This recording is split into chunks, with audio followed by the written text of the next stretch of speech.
so crazy. And corrupting the children with drink poison.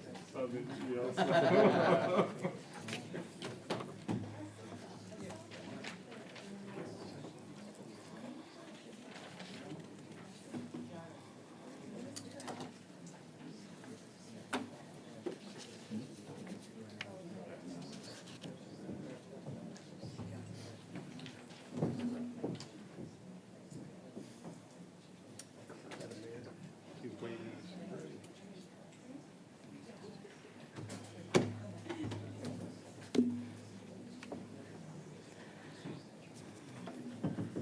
Okay, where's my... Okay, good evening, everyone. Today, it is Tuesday, September 2nd, and we're here this evening for our regularly scheduled city council meeting. It's 7:30 p.m. I'm going to call this meeting to order. We're going to stand for the Pledge of Allegiance, and then we're going to remain standing for words of inspiration. Pledge allegiance to the flag of the United States of America and to the republic for which it stands, one nation, under God, indivisible, with liberty and justice for all. Tonight's words of inspiration will be given by Jamie Gills Taganucci. And actually, if y'all want to sit down, I'm cool with that. Hi, good evening to everybody that's here. It's a great crowd tonight. To the members of City Council, our city employees that are here, our appointed people, and all the members of the community. It's beautiful to see everybody. And I want to thank everybody for coming out. You know, whether you're a city council member, city employee, a community member, right, we're all part of the same purpose. And we're all here to help make the city a better place for everybody who lives here. I think that community and civic engagement, whether it's service, writing an email, speaking at a meeting, showing up at a meeting, that's what keeps our city moving forward. We're all here because we care about the community and we want to make it better. I've been thinking a lot about the word community and all that it entails. It's more than just a place. It's more than just 2.2 square miles. It's a shared purpose. Our community is made up of so many different people with different beliefs, backgrounds, and perspectives. This diversity isn't something just to be endured. I think it's something to be celebrated. And I think that this is our greatest strength. I think that including everyone is imperative if we want to be this small city with a big heart. When we can all truly listen to each other, not just to respond, but to understand, we can move forward together. I've always believed that leadership isn't just about being right on an issue, but it's also looking at how that issue impacts everyone involved. And in this sort of setting, that would mean making the right decisions for the people and the city. To build a real community means working together, not as adversaries, but as partners. Let's make this a city where everyone feels they belong, where every voice is heard, and where our shared humanity is the foundation of every decision that we make. Where we all accept responsibilities, speak with respect, and care about all of our neighbors. Thank you. Thank you. Before we move on to the agenda, I would like to call for a personal point of, objective, right? And my words today are reflective of the comments that have been made on Facebook for the past 10 days. And while I don't really care what people say on Facebook, I don't go on Facebook on purpose. One, I'll tell you, I'm way too sarcastic. My words fly way too fast. And in written form, sometimes things are a little harsher than what you may intend. But also for a second reason, I know I have the best husband in the world for me. And I know I have two beautiful, exceptional children, one of whom is here tonight. Shout out to Alyssa. And anything they do may pale in comparison to what your children do, unless, of course, you're looking out through your eyes. And I think that's the key for all of it, is whose eyes are we looking from? So my words today are because as a public official in this small town with a big heart, I have faced many attacks over the years. most often from the same group of individuals who've spent the last 10 days stirring up drama over a topic that should not have been what people are going to remember Clausenfest 2025 for. I'm truly heartbroken by the drama and the questioning and accusations and general distrust that have been strewn around towards me, but also because, most importantly, because those words affected other people. It affected our police department that works really diligently on behalf of all of us. They chose a career where they see and hear things on a daily basis that people shouldn't even know exist in this world. And when they see and hear those things, they carry them with them for the rest of their lives. They deserve our respect every single day of the year, and they shouldn't be brought down because of an association with any one person. Additionally, I would like to remind you what the role of mayor in this community is. While it is an honor to serve in this capacity, if you have spoken with me about me being mayor, you will most likely have heard me say, it's really not that much of a thing. The reason it's not that much of a thing because the role of the mayor is part of this council, it's part of the body. My job as the mayor is to serve as the presiding officer of the city council. I also get the words of Chief Executive Officer of the city, which really doesn't mean anything because our city manager technically does it all. And I can't do anything on my own without approval of this body. And then also there's the whole ceremonial aspect, which I do enjoy. I do enjoy being the face and the voice of this community, and I would hope that the majority of the time you're proud that I am your face and your voice for this community, because those things that were spoken about during public inspiration, I try very hard to ensure that everyone gets a voice and that everyone gets to be heard. And the toughest part of this job, which I've said over and over again, is when people ask questions of you and want answers of things and you can't give them a response because we don't have the authority to do that. We don't have the capacity to create something and make it happen for them. So I do enjoy engaging with people. It's my favorite part of this position. There are so many good, kind people in this community who do not promote what they do for the world to see, who let their gentle, quiet spirits and works be done in private. I've served on this council since 2017, continuously. I have been engaged with activities and events, volunteering my time, and donating resources consistently, not just in election years. I don't post my contributions on Facebook or social media every time I engage. On the contrary, I'm a firm believer that the reward is in doing the deed and in the giving, not in public acknowledgement. I didn't become an elected official for praise or recognition, which is a good thing because there isn't often much of it. But I did it to try and instill good in this community, to put a good face on what's going on here, and to promote the positive things that are going on. Over the past 10 days, a lot of words have been said. But I want to tell those of you who reached out to me personally and said, don't listen to them. They're just going after you because it's political, because it's a political year. I already know that. And I appreciate the confidence that you have in me. My goal in serving this community is to bring joy to the everyday life and to serve effectively for the residents, for the businesses, and for the employees in the community, because truly, these are the people who make this community what it is. We should not be wasting time diverting what was a really, really good day with when people were doing good, into just turning it into a joke about people who were doing good and making it a personal attack. I would like to share with you words that I used for the past 10 days, and they guide my life, and they get me through these moments that I don't think are fun, but I'm still able to come to this seat, sit up proud, smile at all of you, and carry on, because the words that I have that I will share with you are, it is the Lord who goes before you. He will be with you. He will not leave you or forsake you. Do not fear or be dismayed. And if that is not enough to keep and instill confidence, his word also states that no weapon formed against me shall prosper. And I will tell you, I have carried those words with me the entire time I've sat on this dais, and they have served me well.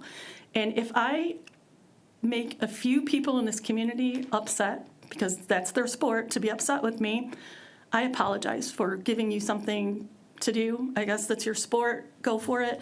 But I will tell all the residents in Clawson what I've told you continuously my entire time here. I don't engage on Facebook. I told you why in the beginning. I will engage with you here, though. My phone number is out there. My email is out there. I like real, true conversation. I'll take a conversation over a text or an email any day, but we can start however you choose. If you feel I am not representing you well, please reach out to me. Don't reach out to 280 plus people, and don't take the words of one person over what's happened or what didn't happen, or just even a snapshot of a moment in time and think that's the reality. I personally, it goes off my back, but the people in this community that work every day for you didn't deserve to be attacked in the process. So to our police department, our fire department, our Department of Public Works, our library, our community and human services department, to our administration, to Parks and Recreation, to our people at the Historic Society, to every person who serves on a board or commission, to every one of you who volunteers your time. Thank you, thank you, thank you. You are the heart of Clawson, and we are going with you and not with the other voices. Thank you for your time. Now, on to business, because we have a great agenda tonight. May we have a roll call, please? Councilmember Anderson? Here. Mayor Milan? Here. Mayor Pro Tem Moffett? Present. Councilmember Scott? Here. Councilmember Shepherd? Here. Thank you. We are all present, and may we please have someone request an approval of our agenda? Madam Mayor, I move that we approve the agenda for Tuesday, September 2nd, 2025, as presented. Support. Okay, a roll call, please. Councilmember Anderson? Yes. Mayor Milan? Yes. Mayor Pro Tem Moffett? Yes. Councilmember Scott? Yes. Councilmember Shepherd? Yes. Thank you. We're at item number 6, which is public comments for items that are on the agenda. If you would like to speak to any item that is on our agenda, we welcome you to approach the microphone. We'd appreciate it if you'd give your name and address. You will have 3 minutes to speak. The council and administration will not engage you directly during your comments, but please feel free to approach staff or council after the meeting with your concerns. Your comments are expected to be respectful in nature. Personal attacks will not be tolerated. Good evening. Hi, I'm Darlene McDaniel. I live on Elmwood. I won't get an answer, but number 16, I'm assuming that these are lawsuits against Clawson? No answer. I'm not, this is all very confusing to me. So I just thought maybe, will you discuss that when you get to it, or no, if it goes into closed session, you won't talk about it? We'll discuss it when we come out of closed session is when we will discuss it. Well, there's a statement before we go into closed session as well. Okay, So thank you. a little more information provided at that time. Anybody else care to speak to an item that is on the agenda?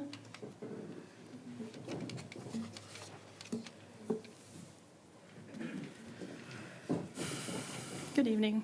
Good evening. My name is Jesse Wazalewski. This is my wife, Olivia Ross. We live on 184 Fisher Court.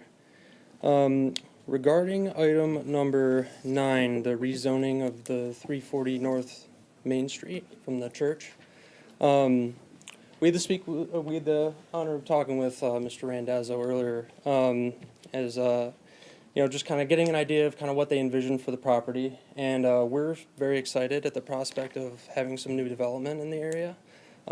We do just ask that as the council kind of looks over the proposal, make sure that, we all understand the implications to what it means to all the neighboring homes in terms of privacy, noise, things of that nature, and just make sure all that's fully comprehended, because it's a very long, rectangular, kind of narrow lot, so it could be potentially awkward for some neighbors, potentially. So we just want to make sure that the board considers that as they hear the proposal.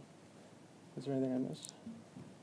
No, I mean, I do want to give props to Mr. Randazzo here. He did stop by. I got to give him a personal garden tour that I am very proud of. So we moved to Clawson last year. We got married last year. I shared this in a prior meeting, but as we looked through all the local communities of Royal Oak and Ferndale, it was like always had to be Clawson. So we spent a year looking for a house until we finally bought this property. So it means a lot to us just from that perspective, because we literally poured our heart, soul, and lifetime into this, and we want to watch our kids grow up here. So I think what they have put together is a really wonderful proposal. I'd love to understand just further details of what can I expect over the next couple of years for my life, because I also work from home full time. So I think there are considerations of your neighbor, but at the same time, it's a wonderful community. I think the rezoning effort is fantastic, and we want to see that lot developed. So we just want a little bit more information. So thank you. Thank you. Is there anyone else?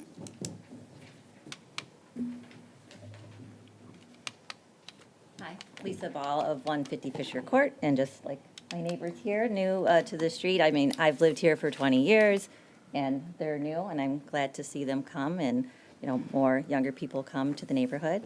But I also, since this property, well, it's my backyard too, I've been there for over 20 years. I did share an email with all of you. I watched the Planning Commission meeting most recently, and I'm excited about the development. The rezoning of it sounds appropriate because it is an awkward piece of land.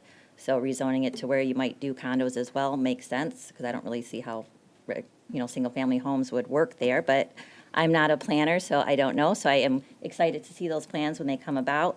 But what I wanted to address, there was one of the planning commissioners, they said, as the property is now, does not negatively affect the residents living there, but it has, and for some time, because I've watched that piece of property deteriorate.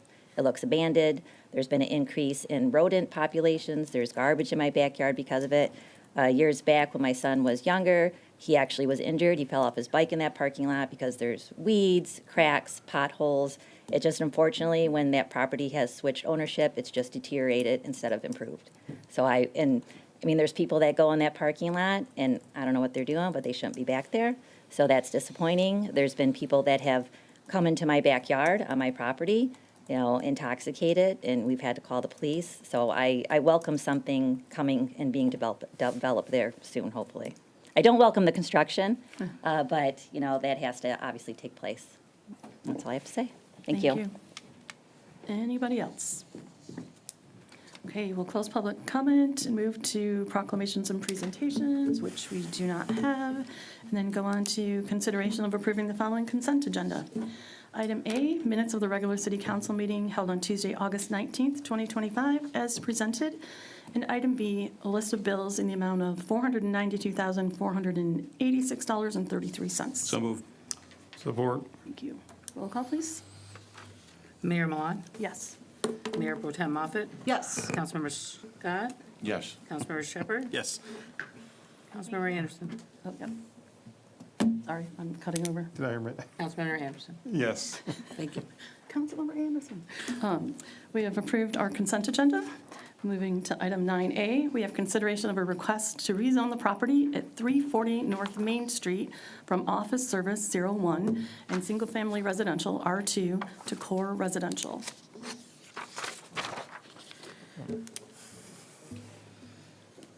I move the request to rezone the property at 340 North Main from Office Service, is it O-1, and Single Family Residential R-2 to Core Residential CR be approved as presented. Support. Mr. Stefanitz. Thank you, Madam Mayor and Council. The city received an application to rezone the property located at 340 North Main Street from the current zoning classification Office Service O1 and Single Family Residential R2 to Core Residential. During the August 26, 2025 Planning Commission meeting, the Planning Commission held a public hearing and approved the request. The draft meeting minutes have been included in the packet, as well as the application. The request to rezone the property at 340 North Main Street is compliant with the future land use map that was adopted earlier this year as part of the master plan. Staff, including Joe Tangari from Giffords Webster, and the applicant will be present for any questions. And on that note, I know Joe would like to kind of do his planning review for the city council that he does with the planning commission. So if he could take the mic, that would be great. Good evening, Mr. Tangeri. Good evening, everyone. Thank you for having me. Yes, Joe Tangari from Giffords Webster, the city's planning consultant. You have in your packet a letter that we wrote for the Planning Commission, and it breaks down what the request is. And as Nick said, it's for rezoning from the current split designation of O1 Office Service and R2 Single Family to the CR Core Residential District. So the Core Residential District is, or was essentially designed as a complement to the downtown, where you've got kind of a lot of single-family homes around the downtown that are allowed by the district to slowly transition to accommodating other uses. It also permits some attached housing. Not like apartment building style housing, but, you know, kind of side-by-side units, townhomes, that kind of thing.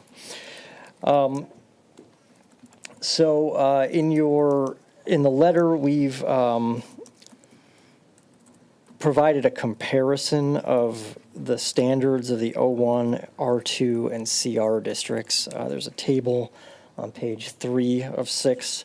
And then at the very end of the letter, there's also the full list of permitted and special land uses in each of those districts. So you can see what's permitted in office, what's permitted in R2, and what's permitted in CR. And the other major component of the letter is a section that starts on page 3 called Items to Consider for Zoning Map Amendment. So these are kind of a standard set of questions that we generally ask when we're presented with a request for rezoning. And there are some response to those questions in italics from us. But very quickly, I will kind of do a little summary of that. So one is we generally ask, is the proposed zoning consistent with the master plan? And the master plan does designate this land as core residential, which would be analogous to the core residential zoning district that's sought in the request. What other impact would the requested zoning have on public services, utilities, and natural features? We're, of course, not looking at a site plan. They did provide a conceptual plan along with their proposal for rezoning. But in general, the CR district is not likely to have a dramatic impact on public services and utilities relative to the split zoning that's available there right now, particularly if you look at the most intensive uses that are available in the O1 district, which would be medical office.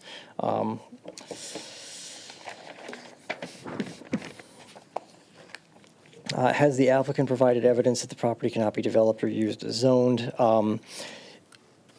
It's sort of used as zoned right now. There is, of course, a place of worship there. That wouldn't typically be permitted in the O1 district, which is where most of the building is located. But in the R2 district, that would be a permitted use. So it's sort of used as zoned right now. Is the proposed zoning district and potential land uses compatible with surrounding uses? So, as I said, this district was developed as kind of a complement to downtown, which of course is not directly adjacent but is nearby. Will the proposed zoning place a burden on nearby thoroughfares? And as I said earlier, relative to the potential traffic generation of the highest intensity uses that could be placed on this lot right now with its current split zoning, no, we don't think that it actually would. It's going to be the number of units, of course, would be higher than what you could put back there under R2 zoning, but you do have that office zoning up front. Is there other land currently available for this use?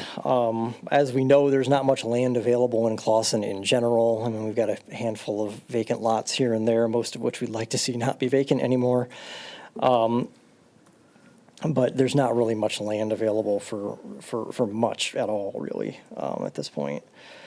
Will development of the site under proposed zoning be able to meet zoning district standards? It certainly could be. There were some issues with the conceptual plan as presented, but that's just a conceptual plan, so obviously they're going to have to be compliant if they get the rezoning. Is rezoning the best way to address the request, or could the existing zoning district be amended to add the proposed use as a permitted or special land use? So the existing districts are office and single-family districts. Attached residential units aren't contemplated by the master plan or any of our other planning documents in those districts.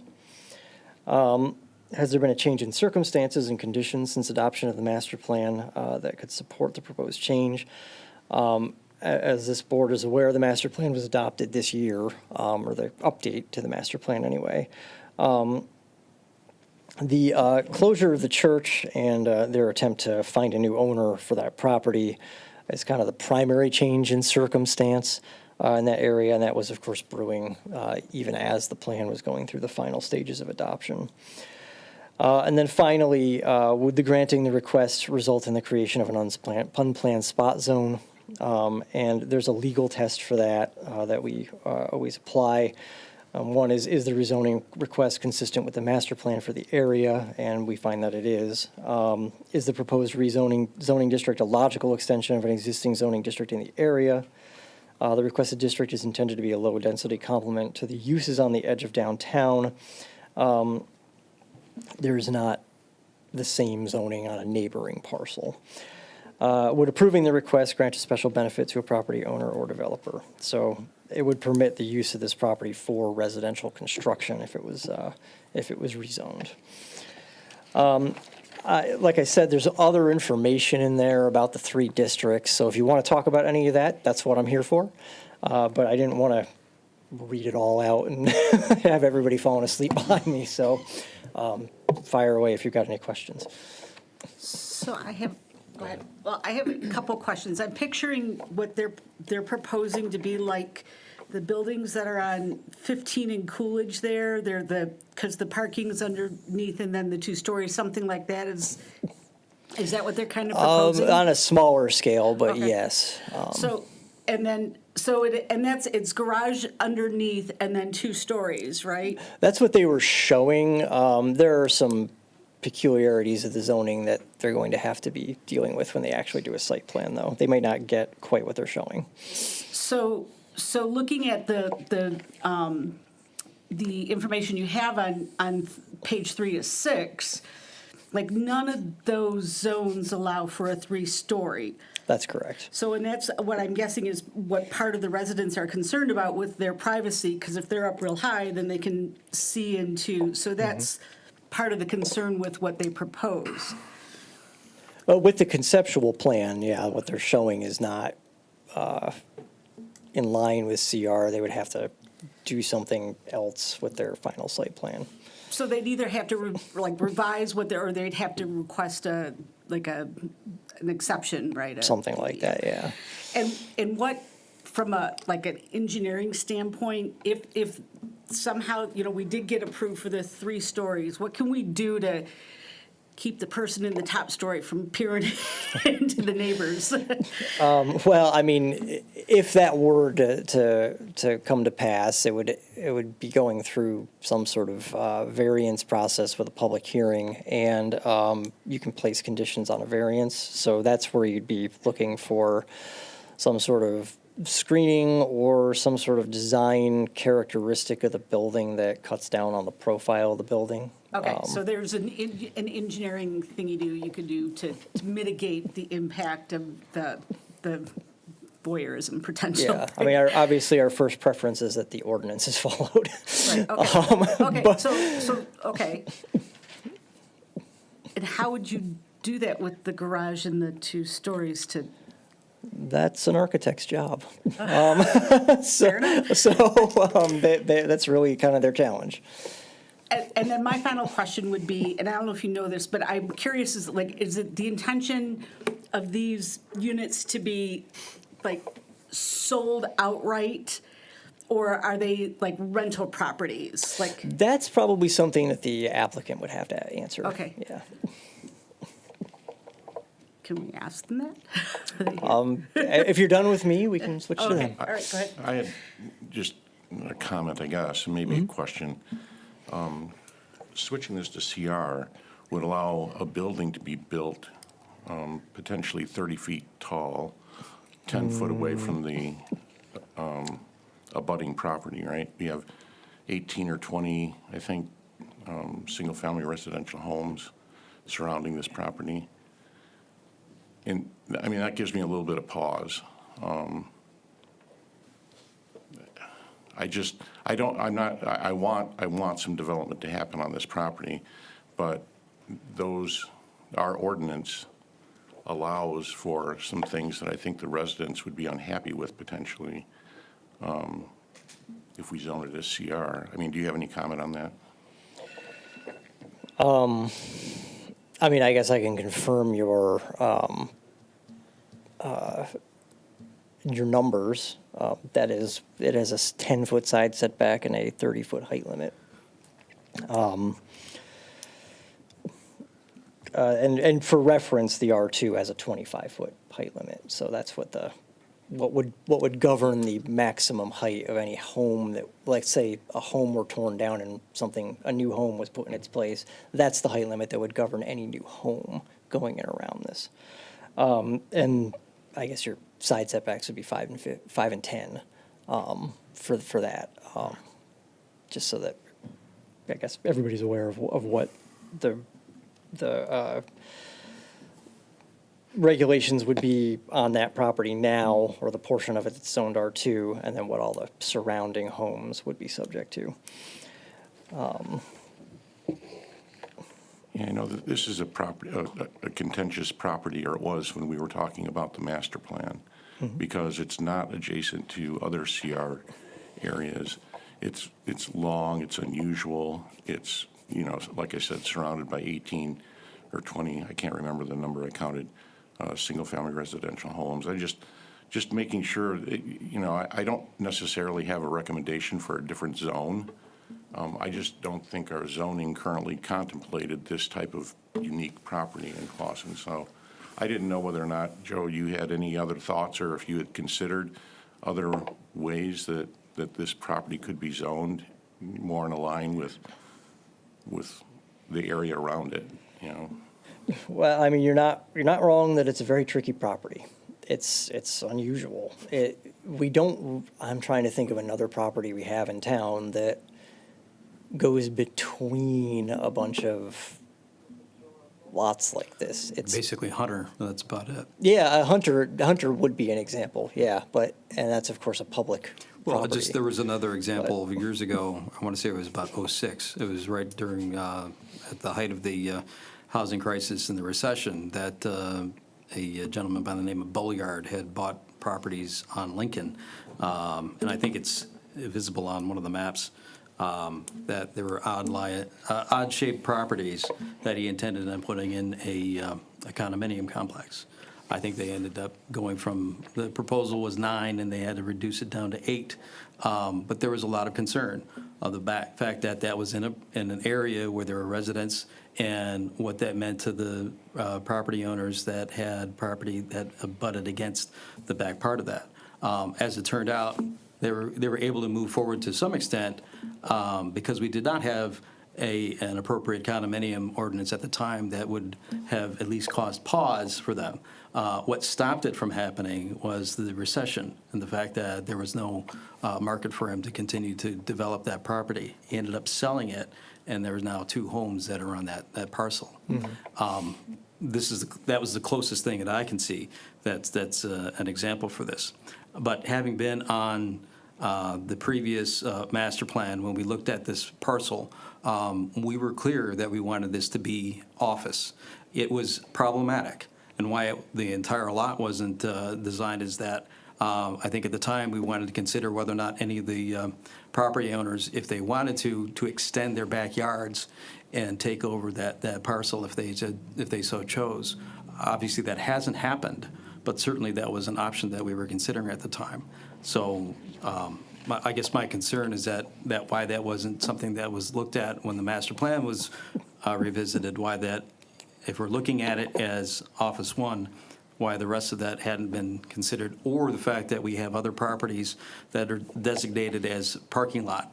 I don't see that on the master plan, but we do have a couple of areas that are designated for parking lots, so that it would be something that would be desirable for someone who had an office to be able to develop that. And because it would be an office and a usable parking lot, it would help diminish the intrusion to the neighbors in after hours. Well, I do think that when it was discussed, office, it was designated office originally when they started looking at the future land use map, and it was felt that CR would provide a lower intensity than office. Office, I would note, has no side setback or rear setback in our ordinance. It has the same height limit at 2.5 stories. So that was part of it. The other part of it was we were looking at the office market at present, which is not strong. There's other property to the north of this, including one vacant lot that's zoned office that's never been developed. So I think that was also taken into consideration, that there's simply very weak demand in that market at the moment. But I think that's primarily the reason. I would say those are the two main reasons that it was changed on the future land use map when we were looking at it. So have those market conditions changed? Obviously, that happened as a result of COVID. But we have, in my office in particular, there is no exception. You must be in the office. And I think that has changed to some degree. But again, it's something that it's not necessarily for this perspective, other than the fact that what I'm looking at is that it's a request from what we had intended originally to something that's non-conforming, that is not adjacent to where it should be, that it's out of place in my opinion. I want this developed, just as you mentioned. I don't like to see vacant properties, but at the same time, it's the right use and the right location. And if you're going to have a 30-foot living arrangements that are looking into the backyards of people that are existing there now, I do not see how that's going to be something that's advantageous to having a quiet quality of life in that area. Anyone else? Well, as far as real estate's concerned, unfortunately, the market for offices is rather weak. Demand for residential is rather strong, so any investor is going to go in that direction. I agree with Councilmember Shepherd. I don't want to see it disrupting the neighboring residents. For example, I read the proposal, and we're talking about 34-foot high building, if I read that correctly. They want a deviation from 30. I don't know that it's in the interest of the neighbors there to have a very tall building, but I think we do need to look at a residential option. Nick? Yeah, I just want to touch on the market demand. So this property initially went up for sale a little over a year ago, and it was pulled off within probably about a month. And a few months after that, it went back on the market. And so we knew pretty early when we were doing the master plan process that this site would be going up for sale. And Joe and I spoke on it, talked about how the zoning, makes it very difficult in the existing market that we're in to build an office building with the huge portion of the lot being single-family residential. And so in looking at the current zoning districts, we presented the core residential district as something for the future land use map to the Planning Commission. We had a workshop on numerous items, but this was one that we spoke about for some time. And, the Planning Commission felt comfortable to include that in the future land use map. And so when it comes to the market demand, there's always people interested in properties, but, do they ever take the next step to contact the city? I've spoken to probably 4 or 5 different folks that were interested in acquiring the property, and all of them were wanting to do some type of residential development there. It varied in what they talked about. And in the conversation, I reiterated the fact that, Clawson doesn't want to see any more apartment buildings. If you're going to do multifamily development, have them be townhomes, condos with 2 bedrooms. And so, that is what they're looking to do here. And, at this time, we're looking at just a simple rezoning to core residential, and then the site plan conversation will follow if this gets approved. It's not really a simple rezoning. It's a rezoning that affects all of it. That was a Greatly, inappropriate right? filler word on my end. Yeah, sorry. I just want to make that clear, though. And I think when this came before planning, it was just split, right? I mean, it prevailed, but it was split. But was it? Because I think you needed 5 votes in order to move it forward, but here it is. Yes, it was 4-3. Yeah. So it wasn't approved. I'll defer to Rennis. So technically, you're correct. It wasn't approved. However, it is your decision ultimately. That's why it's before. Okay. All right, well, I certainly don't feel comfortable if it wasn't approved by at least a 5-vote majority. Well, Yeah, I agree with that. And I there's also, also only 7 members on the planning commission right now, so we don't have a full complement to. Yeah, and I would say that if there were 2 others, it may not have passed. Right, or it could have, right? I mean, that's where we're at. But again, that's the reason why there's a 5-vote requirement. So, but again, it's up to us to make that determination, so. what I hear over and over from residents is they're concerned about density, and you're correct. Nobody wants any more apartment complexes, but I think many people would feel townhomes tucked in an area like that might have the same effect to them. And I think we should be giving people a little space, and I think it should be developed too. I'm more concerned about the people who live there and are gonna deal with whatever goes in there than everyone else's ideas about what's good or bad. But I do think zoning is there for a reason. We can make exceptions, but once we make exceptions, then why have them at all? Because that's what we seem to be doing a lot of lately, is making exceptions to make plans work. Let's make the area work for the existing residents. Has the property actually sold? No. Okay, so it's still for sale, and this is someone saying, well, hey, we could do this if you do that, sort of thing? I believe the applicant kind of touched on that a little bit more. I just know the transaction has not occurred yet. Okay.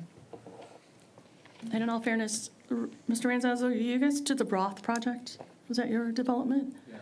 And I will say that there was a lot of speculation about that project. People were concerned about the height, although it only affected a few people there. You were honorable in what you promised the residents. Even when a problem arose, you took care of it to make them happy. So I want to give you that credit because you were good about that, right? You took care of business like you said you would, and you honored the people who lived right there. And I respect you for that. So. We will continue to do that. Would you like to add anything to this, gentlemen? Please state your name so we know where you're from. Thank you, Matt. Excuse me. Thank you, Madam Mayor and members of City Council. Excuse me. My name is Andy Millia. I'm a development consultant for Mr. Randazzo, also present this evening. Excuse me.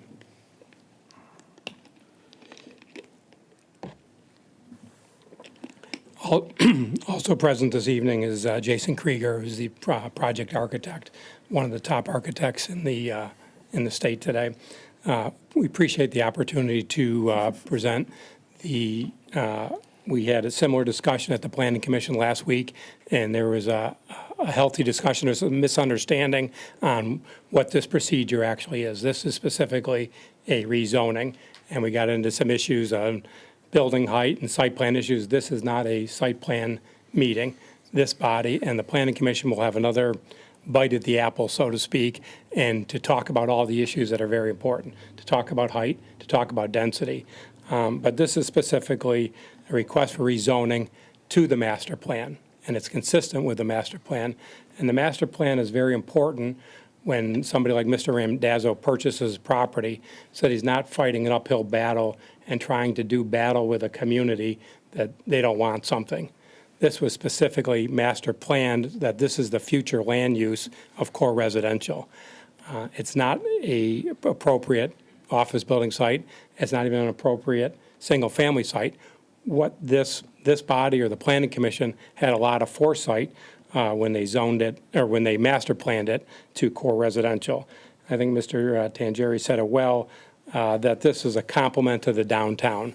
And I think this body or this city did a nice job when it master planned that, because it is consistent. It's compatible with the surrounding uses. Whether a 30-foot high building is more intrusive than a 25-foot home, we can debate that and talk about that in the site plan approval process. But you know, a taller than a 12-foot home or a 16-foot office building will be built there, and every effort will be made to appropriate screening. Mayor Mylan, you had addressed Mr. Randazzo appropriately. He works very collaboratively with the city, with the neighbors, and we would do the same in the site plan approval process. So it's very important. This type of housing is very important to this community. Communities talk about the middle market housing. To build high-quality townhomes in this market will do very well in this market. It allows people that have a larger home in Clawson that might want to downsize, or it allows a growing family to upsize and stay in the community. So it's a product that's badly needed, and your future zoning is very appropriate for it. So that's consistent with our thoughts as well. The amount of traffic that would be generated would be modest, as noted in the Giffords-Webster report, so we're consistent with that. And there is also very little housing, so there's very little land available for housing. So you have an opportunity now to take a piece of property and craft something on a collaborative basis with the benefit of neighbors, with the benefit of the Planning Commission, with the benefit of your excellent staff, and with your input to create something that's truly great there. There's a substantial change in circumstances which helps define this property. If you haven't driven back there, I would encourage you to do it and see what your neighbors, your residents are facing. There's cracks in the pavement. There are foot-high weeds in the pavement. It's a derelict piece of property. People go back there and do things that they shouldn't be doing. So the goal is to get this to be an active property, to meet your master plan, and to do a high-quality development. Mr. Krieger, Mr. Randazzo, and I are available to answer any questions you may have. So I have two questions, one for you and one for you. My question to you would be the one that I asked earlier, is and I get it's not a site plan and I respect that, but is the intention, if they were able to get it rezoned and they were able to buy it, is it the intention to make it rentals, or people would purchase like a condo sort of thing? Like These would be built as high-quality condominium townhomes. They would have the option, it wouldn't preclude anybody from renting it, but they would be built as for-sale quality housing. Cool. And then my question for you is, if it were rezoned, would that make it more marketable? So obviously they're interested in buying it, but would there be, I don't know what's, like, if you've been involved or aware of what the process is for them trying to sell it, but would that make it more builders be interested potentially if it was rezoned? Generally, yes, and I think it's just because of the O1 office service designation. Again, it makes it very difficult to build there because there's not a high demand for office space. Fair. If I may address that question as well, it would be Mr. Randazzo's intent, he's a builder developer, is to acquire it and to build it. It's not the intent to rezone it and then flip it and sell it to another builder. I wasn't thinking about you guys, I was thinking about the church trying to sell it, but.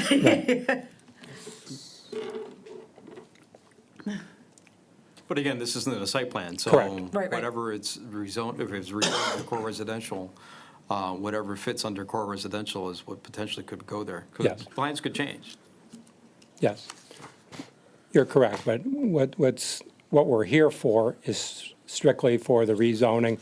And when we look at a community, we look at what the zoning is, we look at what the master plan is, because the master plan is important. It's a signal, that you're sending to, well, disheartening for somebody to say, we don't like the master plan. The master plan was approved and it was published, and, this is part of the discussion with some of the residents in the Planning Commission meeting said, well, we don't understand what the master plan is, and therefore we're not going to approve it. So it's very important that you understand what a master plan is and what the site plan is, and if something is proposed in the site plan that does mean ordinance, this body or the Planning Commission has the ability to turn it down. But this meeting is important to be able to move the step forward.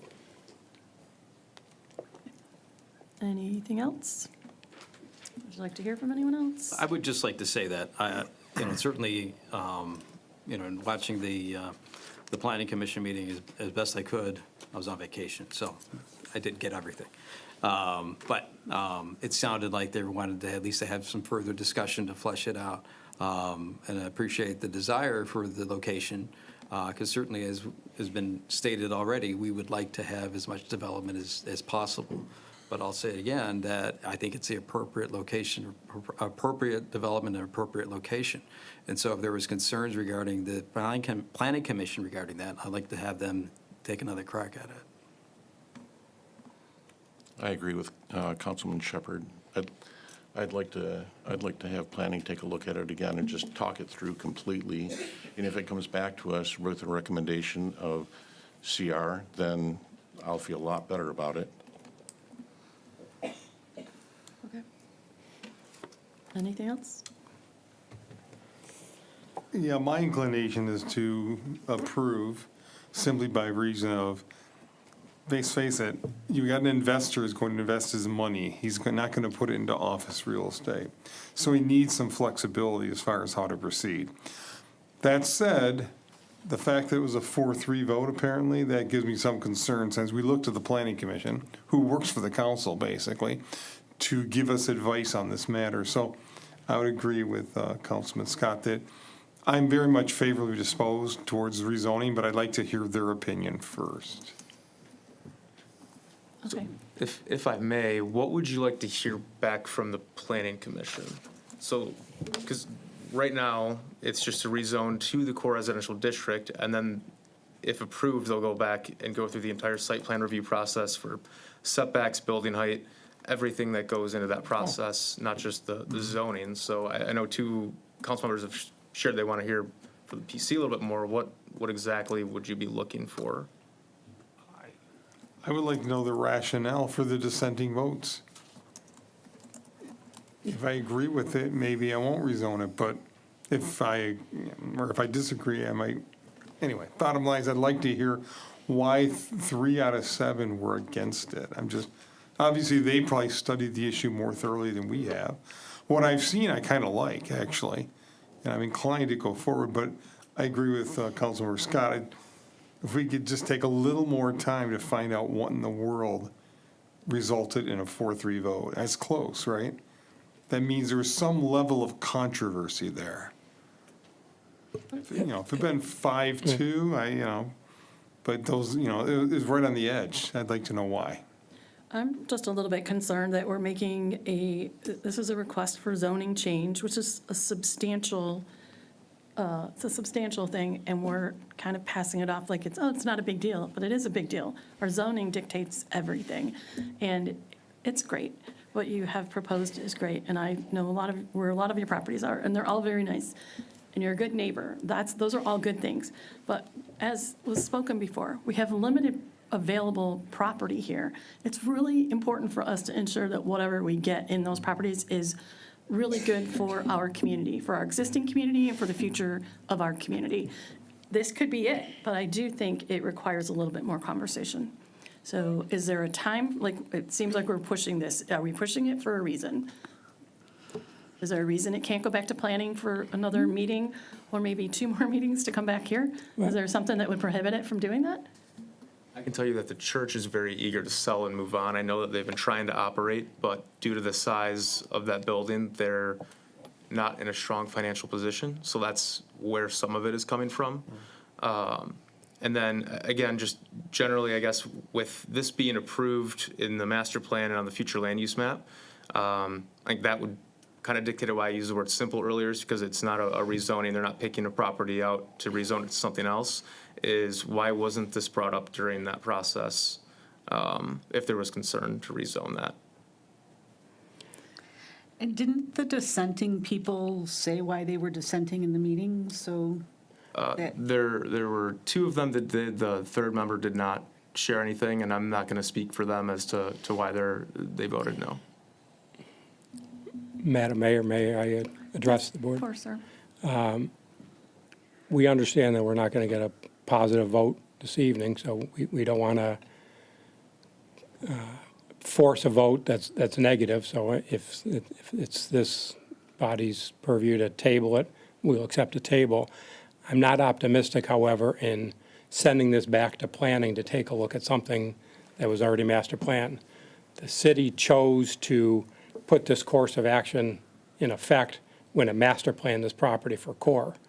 So no, it wasn't a rezoning, but when you put property in your master plan, it's kind of hard to turn down and dissuade a zoning to that master plan.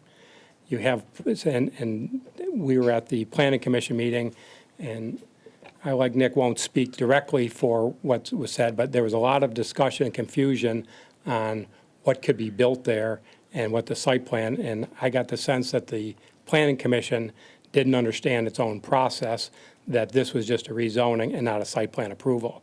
So they wanted to know more about the product, and that was not the intent or purpose of that meeting, and it's not the intent or purpose of this meeting. So we will work collaboratively, again, with your staff, with the planning commission, to answer this question, but we don't have a lot of time. We have a short option with the church, and all that'll happen is we'll just go back on the market, and weeds will grow, and it's still going to be master planned for core residential. Well, I appreciate all that you just said. I'll just leave it at that. I appreciate what you just said. Madam Mayor. So I don't know, sir, if you're aware, but there's the appointment of 2 potential planning commissioners on the Yes. agenda. So that will bring about a full contingent representation on the planning commission, perhaps after another review. I know you're resistant to that. With all of them seated, will give the council members a greater perspective as far as whatever the findings they may be. Maybe they'll be greater, maybe they won't come forward, maybe it'll be the same kind of proportional split. Yes, thank you. Well, I think part of the confusion is, it is a rezoning, but what the potential list of what it could be rezoned to is also important, and I think I watched that meeting, so I personally think people are concerned that whatever is proposed is actually going to be delivered, because it's not a site plan review, so at this point, it could be anything. So it could be anything that's on that list under this category. Well, that's why I think it's important for this body and for your community to understand your own zoning ordinances. What has to be built, what can be built has to meet your ordinances. So when people say that I want to understand what could be built is contained within your ordinances in terms of height, in terms of density, in terms of other things. So we don't mind working collaboratively with you to educate that, but Yeah, I think I think this body is familiar with that, especially after going through a couple of PUDs in the last couple of years, to understand what should have been there and what wasn't because of a planned unit development. So we understand that. Okay, well, thank you very much for your time. Oh, Mr. Raker? So to the city attorney, obviously the gentleman does not want to receive a negative, a negative endorsement from the council at this time. What would be the most effective method forward? Ask them to rescind, or have council direct, go back to or just vote it up or down? May I would like to make well, again, there's a motion on the table, right? But my thought was that we move to send it back to Planning Commission for further review and discussion. So if you make a motion, then my motion still has to be voted on. So if I just amend my motion, because I made the initial motion. Or you right? can rescind it. Right. I can rescind it, or I can amend it to send it back to the Planning Commission. Well, if you amend your own motion, we said we'll have to vote on whether or not we approve it. Right. So, Or I could just rescind it. So rescinded. okay, support. Or no, you rescinded it, so.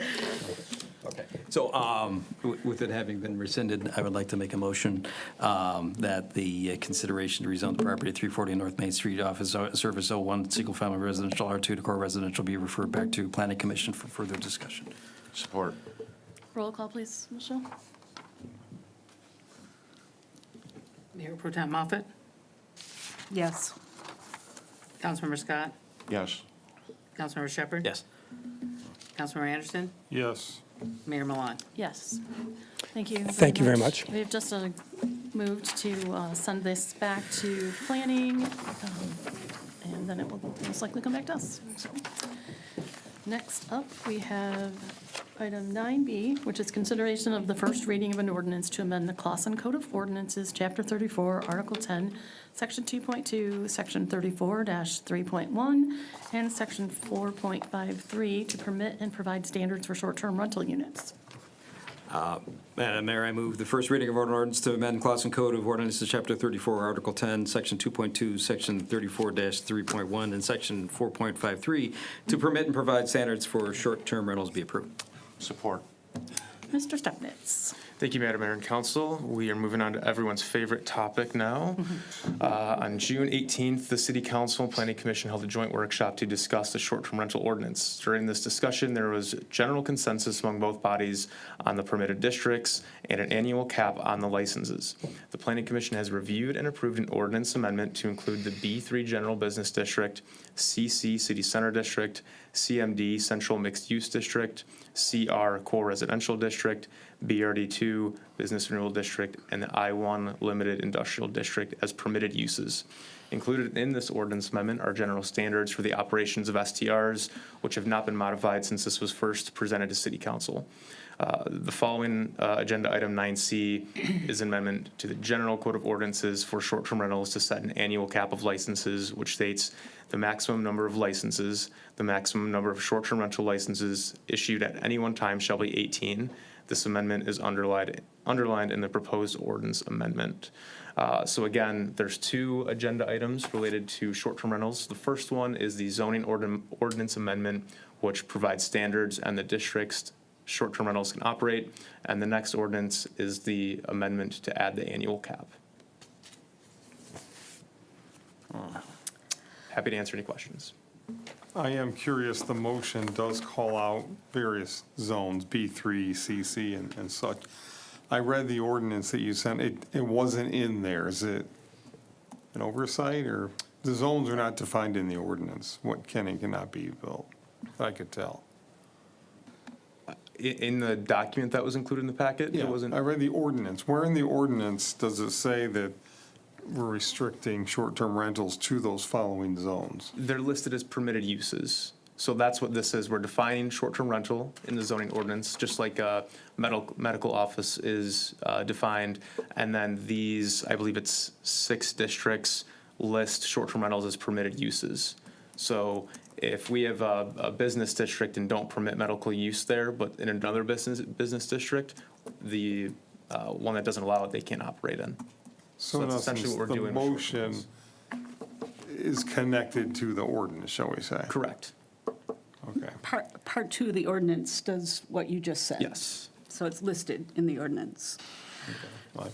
But I also see that none of the residential, no R2, R1 are not listed. So essentially, the short-term rentals that exist today would not be able to continue to operate after the ordinance is put in place. Well, you said they'd be grandfathered. So they would technically become a non-conforming use. So the individuals that own and operate those as short-term rentals can continue to do so.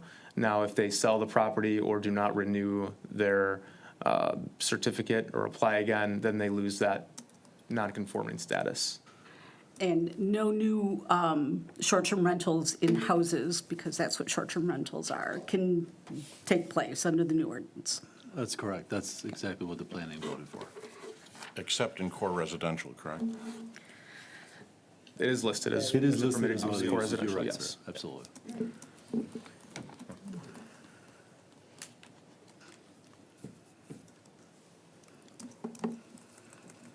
What was the number we were talking about last time? I feel like it wasn't 18. It was 18. Was it? Yeah. Well, here's the thing, this has grown, right? So I think I first brought this up in November of '22, right? And it's just taken a while to get to this point. I think we had, at that point, only 5, right? So unfortunately, because it's taken this long, there has been a demand in order to try and increase that, that market space. So that's kind of where we ended up. I believe there's 13 now, right? I believe there's 12 or 13 right now. I think 2 of them are operating in districts that are permitted under these 6, and the other 10 or 11 are operating in R2 single-family districts. So why 18 then? I had that question after the workshop as well. I think that number allowed some wiggle room to have growth and also allowed the ones that are non-conforming to continue operating. But that was the number that came up with the Planning Commission, City Council. And just for the record, there are several communities who have 100% opted out of this recently. And we were told from the beginning that we have to have these. So I just want that clear, that communities are doing it. respectable communities are opting out. And we were told we had to, and here we are. So it can't be both, right? Oh, I think we can. We can be respectable and have this, and we must. And I think, since you're looking at me, Madam Mayor, I'm happy to address this one, if you don't mind. I think we have to have this, and my opinion all along was that we, a city like Clawson, the size of Clawson, cannot be a test case in this area, right? That's my humble opinion. Obviously, this is your ordinance. You pass it, you don't pass it, it's entirely up to you. Our obligation as an administration is to bring these concerns to you so that you may appropriately consider them. My point is, communities are opting out. Like, they're Absolutely. doing ordinances and saying, we're not going to do it. And some vacation areas, that's why they're interesting to read, because some areas that are highly vacation, people go to for vacation spots have said, nope, we don't want them anymore, we're opting out of them. But I just like it to be known, and we're here, I get it, people have them, people like them. If we keep them out of residential, I don't have as much issue with them. I don't think most people want this, a transient business, as their neighbor. We've talked about it ad nauseum, so I don't want to do it again, but it's been a lot of, there's been press for substantial communities that have opted out recently in the state of Michigan. So just want to point that out. Not a ha-ha or anything, but we've been doing this for years, and we said we had to get ahead of it, but yet people, they're not forcing them to do it. People are saying clearly, we don't want this in our community. Mr. Newshay, how do you feel this postures us to be a test case? Much, much better. I mean, obviously, especially since the last proposed ordinance that came to you from the Planning Commission was radical transformation. So I think in this sense, I would be very comfortable going forward. Good to know. Any other comments, questions? Roll call, please. Councilmember Scott? Yes. Councilmember Shepherd? Yes. Councilmember Anderson? Yes. Mayor Milan? Yes. Mayor Pro Tem Moffett? No. Okay, we have just passed the first reading of the ordinance to amend our Clawson Code of Ordinances, Chapter 34, Article 10, Section 2.2, Section 34-3.1, and 4.53 to permit and provide standards for short-term rentals. That will come back before us for a second reading in the near future.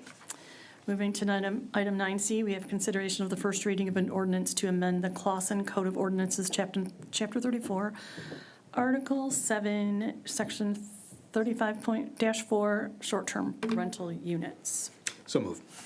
Support. Mr. Stepnitz. Thank you for the compliment. I was trying to do a Nick and figure out, I'm trying to give you a Mr. today. You're welcome. So again, just the last ordinance was a zoning ordinance to set the districts. This ordinance amendment sets the annual cap. So just again, a follow-up ordinance amendment from what we just discussed. And the annual cap is? 18. Thank you. Any questions? Did someone make a motion? Sorry. You did, and we had it seconded, Yes. and you talked. Roll call, please. Councilmember Shepherd? Yes. Councilmember Anderson? Yes. Mayor Milan? Yes. Mayor Pro Tem Moffett? No. Councilmember Scott? Yes. Thank you. We have just approved a first reading of an ordinance to amend the Clawson Code of Ordinances, Chapter 34, Article 7, Section 35-4, short-term rental units be approved, and that cap is at 18. This too shall come back before us for a second reading. Item 9D, we have consideration of appointment of Veronica Finn to the Library Board for the unexpired term to expire June 30th, 2027. I move the appointment of Veronica Finn to the Library Board to an unexpired term to expire June 30th, 2027 be approved. Support. Any questions? Roll call, please. Councilmember Anderson? Yes. Mayor Milan? Yes. Mayor Pro Tem Moffett? Yes. Councilmember Scott? Yes. Councilmember Shepherd? Yes. Veronica, thank you so much for agreeing to serve in this capacity. Your little Lennon is going to be so proud of you. Moving forward, we have another appointment. This one is to appoint Andrea Lalonde to the Planning Commission. I move the appointment of Andrea Lalonde to the Planning Commission to the unexpired term to expire December 31st, 2027 be approved. Support. Any questions, comments? Roll call, please. Mayor Milan? Yes. Mayor Pro Tem Moffett? Yes. Councilmember Scott? Yes. Councilmember Shepherd? Yes. Councilmember Anderson? Yes. Thank you. Andrea, we're so excited that you're going to be serving on our Planning Commission. For those of you who recall, she was one of the candidates who offered to take the vacant seat that we had a few months ago. She came before us, gave a little spiel about her experience. She was the first woman appointed to the Oakland County Road Commission, also the first woman to serve as chair, and she's just a really great person and she's going to bring a lot to the Planning Commission. I'm really excited that she's going to serve. Next up, we have item 9F, which is consideration of an appointment for Athena Collins to the Planning Commission to the unexpired term to expire December 31st, 2026. Madam Mayor, I move the appointment of Athena Collins to the Planning Commission to the unexpired term to expire December 31st, 2026 be approved. Support. Any questions, comments? Roll call, please. Mayor Pro Tem Moffett? Yes. Councilmember Scott? Yes. Councilmember Shepherd? Yes. Councilmember Anderson? Yes. Mayor Milan?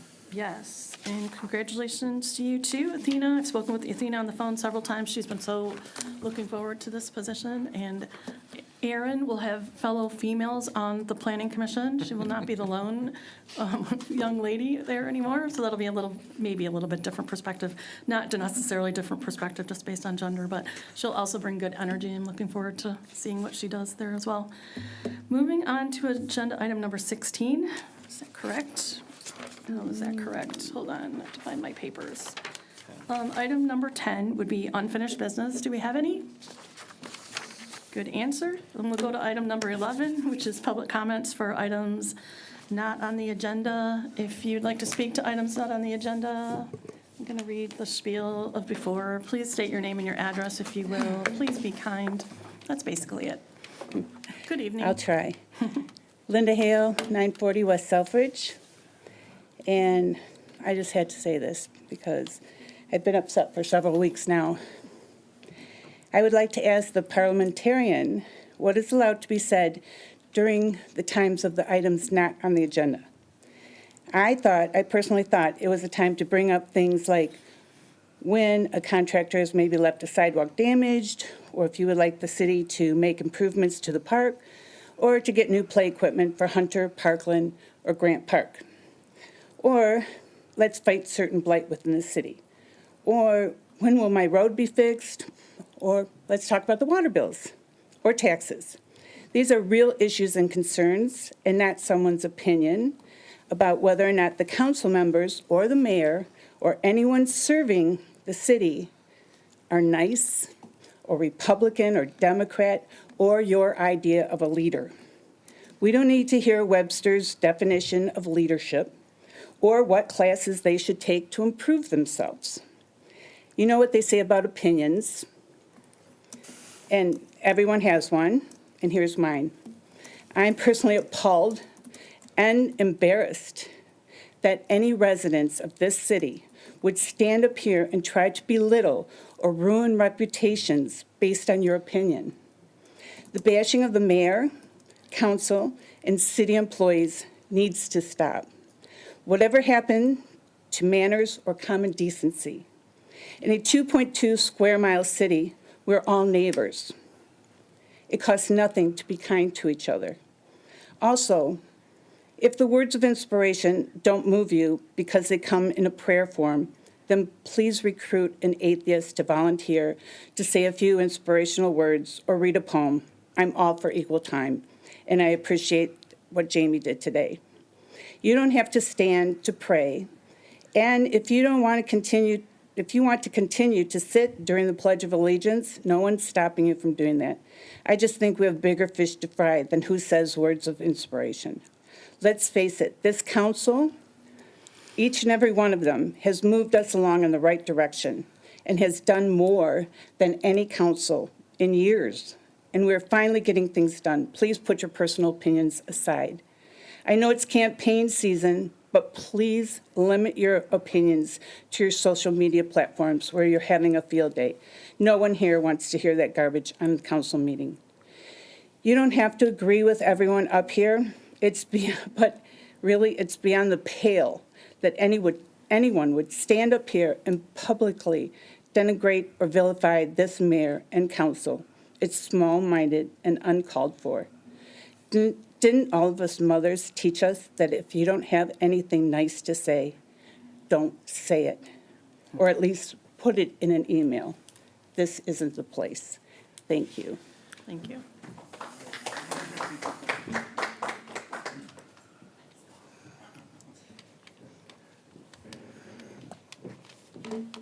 Good evening. Hi, Heather Rinkovich. Well, Madam Mayor, I appreciate that you're finally addressing Clausen Fest. First off, I want to say what an epic day Clausen Fest was this year. I've been a vendor for 3 years, and every year I've seen this festival grow. I want to give a huge thank you to Sean and Sean, the organizers, who have done a spectacular job at creating this amazing end of summer event.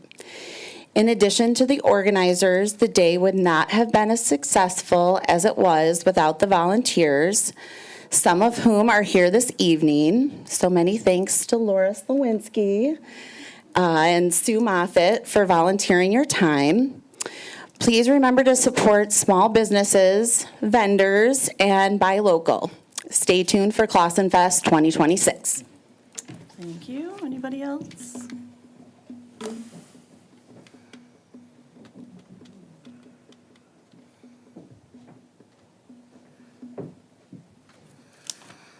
Hi, Jamie Gills, Takanochi. I just wanted to talk about how the meeting started today.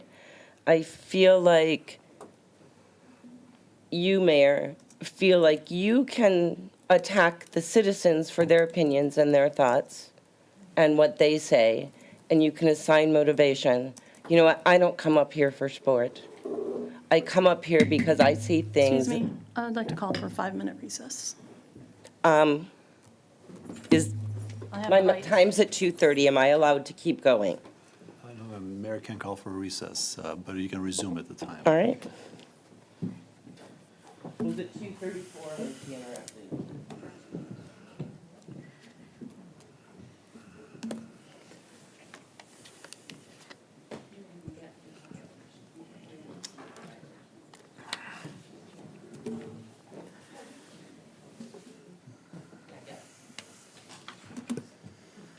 I'll see you in a second.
We are live again. All right, so to pick up, I think where I left off, because I'm sort of speaking off the cuff, I don't come up here for sport. I come up here because as a concerned citizen, I find it my duty to say when things are not going right or when I think things are not going right, when I see things that are questionable, and when I see you call out citizens in the Pulse. This is not a time for you to be giving personal conduct, behavioral tips for this Stop. body. The time. She interrupted me. This is not a give and take.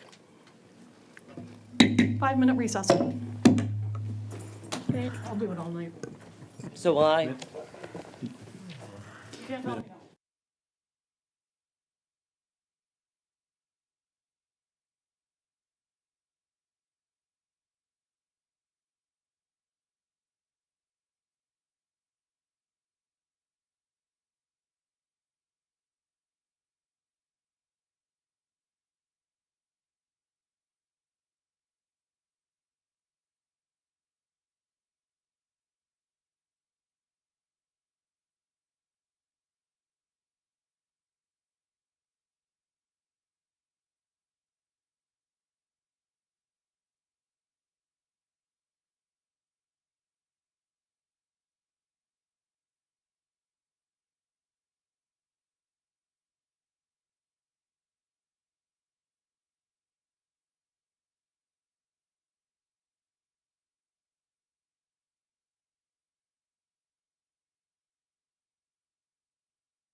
My First Amendment right to criticize my government, there was a mayor in East Point who was successfully sued for stopping criticism of her in city meetings.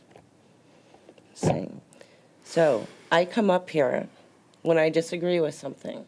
And if you only want people who agree with you and you don't want to listen to anyone else, and if you want to continue to play the victim, nobody ever is at fault. You never take responsibility. You never apologize. Is that an And attack? you, time, I'm sorry? I would call that an attack. Are you waiting for an answer? Because my time was 1:23 when she interrupted me. Madam Mayor, I agree that the gentlelady has the right to speak and criticize her government. I don't think as the parliamentarian, I don't hear an ad hominem attack here. On the contrary, Madam Mayor. So I think the gentlelady needs to be able to finish whatever her 3 minutes are. I am not her government. I am a human being that happens to sit in a seat with a title. I am not her government. There's a difference in that. That's true, ma'am, but that's absolutely true. However, all 5 of you are here in public roles. I don't think this is an ad hominem attack. I think, I can certainly understand however you want to take it, but this gentlelady and anyone that comes here has the ability to criticize any of us as they have invariably throughout time, and I imagine they're going to continue to do so. Can you set my time back to 1:23, please?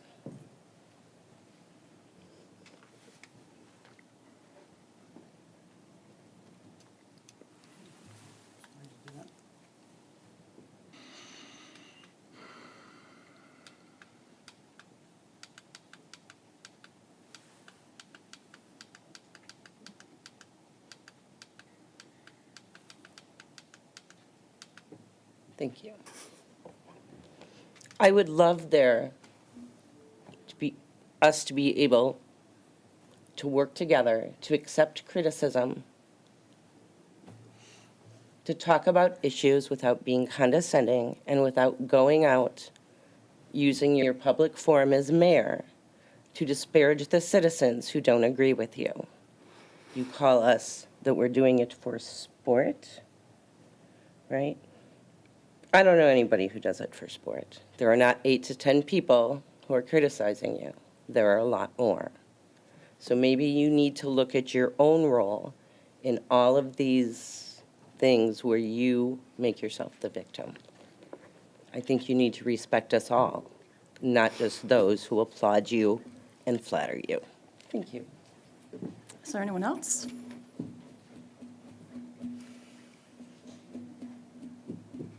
Okay, great. Let's move on to the city clerk's report. The only report I have tonight, Madam Mayor, is the new ID cards did go out in the mail. Everyone should have received them. If they have not, contact our office. We are receiving some returns from the post office. We're trying to look into the reason for those returns. So if you did not receive it, please contact us. We'll make sure we get it out. The maps have been posted on the website. We're also trying to do some social media content out there to let everyone know that where their precincts are and the changes. That's all I have. City attorney's report. Thank you, Madam Mayor. Nothing formal this evening. I just wanted to address, since there was a question earlier on, I look forward to going into closed session to be able to give you an update on a list of our ongoing litigation in the city. These are all on item number 16 on your agenda, Madam Mayor. These are all cases that we have currently pending and defending on behalf of the city. And barring any questions, I have nothing additional. No, I have a question. Yes, ma'am. There we go. Just so to clarify, the JARS versus the City of Clawson had been settled, but there's an appeal, and that's why it's back on the list, right? Yes, ma'am. Okay, just clarified. Yes, ma'am. Thank you. City manager report. Thank you, Madam Mayor. Sewer cleaning and inspection continues. We are currently at 80% complete with the citywide televising and cleaning of our sewers. As a reminder, we have a sectional map on of the city that is updated when necessary and is located on the City of Clawson's website under DPW and Engineering. And then below that, cleaning and televising sewers. Also, as a reminder, Cinema in the Street is this Saturday, September 6th. We have partnered with the school district who will be hosting a back-to-school bash at their central campus on the same day from 5 to 8 p.m. Cinema in the Street festivities actually begin at 6 p.m., so the two events overlap for a bit, and the movie The Force Awakens will be starting at dusk. I'd like to thank the members of council, the GDA, the school district, the chamber, and citizen volunteers who worked at concession stand at Arts, Beats, and Eats this past holiday weekend for all 4 days. This event helped raise funds for the Clawson Chamber of Commerce. It was a fantastic demonstration of volunteerism and teamwork. Pending your questions, that's my report. Thank you. City council comments? Councilor Scott? Nothing for me tonight. Ms. Moffett? During our breaks, I entertained myself by looking for some quotes, and I have one I'd like to share. This is from David Rubin, who's a political commentator. He said, "To me, there is nothing more important in a democracy than free speech and debate. We should debate everything. We should talk about everything. We should engage ideas we aren't comfortable with, and we should let the best ideas win. That's how a healthy society based on rational ideas and secular government should work."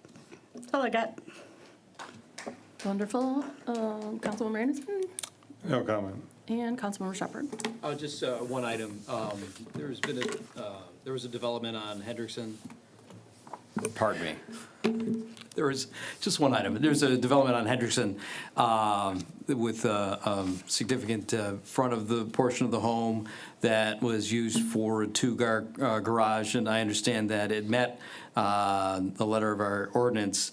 One of the concerns I have, though, is in order to meet the design of the home, whether or not it's final or not, they did have to use a portion of our right-of-way in order to use that space for their two-car now parking lot on what used to be their lawn. And I'm concerned about how many other developments there may be, and do we need to address that so that we can preserve our green space in the right-of-way and not necessarily have that be subject to development for new homes.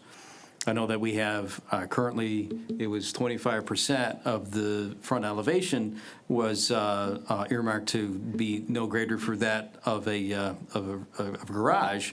But I see that while that's still in effect for the most part, we're also paving over a lot of our front lawns, and that green space of which we treasure so as much as we possibly can is being taken over. But at the same time, in order to do that, we're also giving up our right of way. And I'm concerned that if we ever had an opportunity to expand on our tree planting in right of way, that we may not have that opportunity because it's been developed. So I'd like to, at some point, see if that's something that we can take a look at. And again, I get it, that the development itself on Hendrickson, while it was to the letter of the ordinance, it may not necessarily, in the design that I saw, necessarily reflect the spirit of what we were trying to achieve. That's all. Okay, great. When I spoke earlier, I may have omitted the historical department, and I also may have omitted the fire department. I don't remember. It was like a blur, but I always hate if I miss someone who's like really puts in the effort for this community. I want to say thanks to Alyssa and Nick for being here today because they love me, and that's enough for me. And then for all the rest of you who are just kind, I appreciate that. And for those who are putting positivity and nice words out there, I appreciate that. And for those of you who have ideas that are different than mine, I really don't oppose them. I don't understand it. I don't understand the sport of some of this, and I will say it's sport because I don't know what else it would be. But at that point, we're going to move on to item number 16, which is consideration of going into closed session. Oh, and Dave at home, who's probably watching, love you too. Don't forget.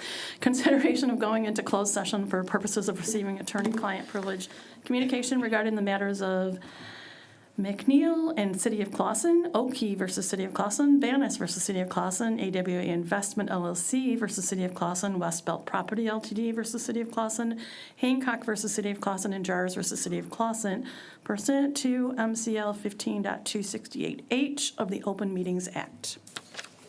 Madam Mayor, I move to go into closed session for the purposes of receiving attorney-client privileged communication regarding the matters of McNeil versus City of Clausen, Oki versus City of Clausen, Banis versus City of Clausen, AWA Investment LLC versus City of Clausen, Westbelt Property Limited versus City of Clausen, Hancock versus City of Clausen, and Jars versus City of Clausen pursuant to MCL 15.268H of the Open Meetings Act. Support, and well done. Roll call, please. Councilmember Scott? Yes. Councilmember Shepherd? Yes. Councilmember Anderson? Yes. Mayor Milan? Yes. Mayor Pro Tem Moffett? Yes. Okay, we're going to go into closed session, and then once we're finished, we'll come back to this room. You're welcome to stay, do whatever you want, come back. Once we come back, we will close the meeting officially. Thank you to everyone who showed up today and everyone who participated, and to those who will be here when we get back. We'll see you in a bit.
Okay, we are back. We had a discussion regarding the cases that were mentioned earlier. We basically just received information. There's no action items to take. Would someone like to make a motion for adjournment? Motion adjourned. Support. Roll call, please. Councilmember Anderson? Yes. Mayor Milan? Yes. Mayor Pro Tem Moffett? Yes. Councilmember Scott? Yes. Councilmember Shepherd? Yes. This meeting is adjourned. Thank you.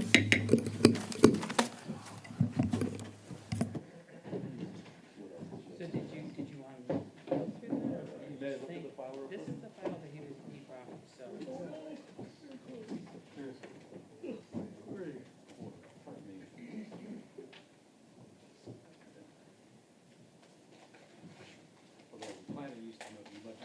How long were they in the last one?